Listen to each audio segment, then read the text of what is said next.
खुदा ने ये दे दी सबको ये इजाजत कि वो कितना घिनौनापन और कितनी ज्यादा। मैं मुफ्ती साहब से एक बात पूछना चाहती हूँ। आप बार बार जावेद साहब को कॉन्ट्राडिक्ट तो कर रहे हैं कि आपने ये कहा, लेकिन आप भी अजम्पशंस के बेसिस पे बात कर रहे हैं।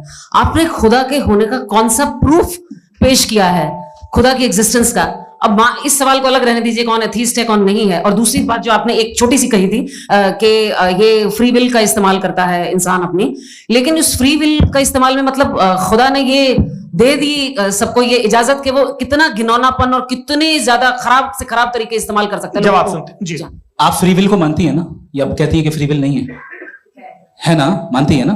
तो अब आपके पास इसका कोई एक्सप्लेनेशन नहीं है कि अगर एक इंसान उस फ्री विल का इस्तेमाल करके गलत काम कर रहा है और बच के अच्छी जिंदगी गुजार के निकल जा रहा है, उसका कोई रिकॉम्पेंस नहीं है। हमारे वर्ल्ड व्यू में जो इंसान गलत काम कर रहा है उसको भी रिकॉम्पेंस यानी उसका बुरा बदला मिलना है, और जो सही काम कर रहा है उसको सही बदला मिलना है। लिहाजा जो फ्री विल है वो इस तरीके से है कि एक लिमिटेड टाइम तक खुदा ने मोहलत दी है। ऐसा नहीं कि छूट दे दी, जो करना है करते रहो हमेशा। वक्त आएगा जब एग्जाम का टाइम खत्म होगा तब रिजल्ट आएगा। दौराने एग्जाम जबरदस्ती आपको नहीं बताया जाएगा। अरे भाई एक सेकंड जी, सवाल मुफ्ती साहब से मेरा सर मैं मुफ्ती साहब से जी हाँ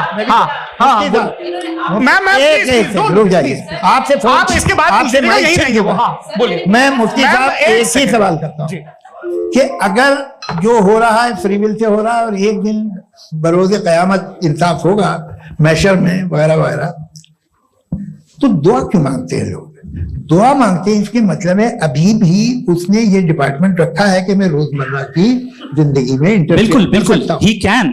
तो तुम कैन हो, तुम मुझे नौकरी दिला देते हो, मेरे बेटे को ग्रीन कार्ड दिला देते हो, और 45,000 बच्चे मरते उन्हें रोकते नहीं हो। नहीं तो क्या आप ये कह रहे हैं कि इस दुनिया में जालिमों को कभी पकड़ी नहीं होती है? अरे जो भी पकड़ होगी वो बच्चे रोते हैं। बिल्कुल, देखिए मैंने अपने ओपनिंग स्टेटमेंट में यही कहा था कि जनाब जावेद साहब सिर्फ emotional argument, this is an emotional argument.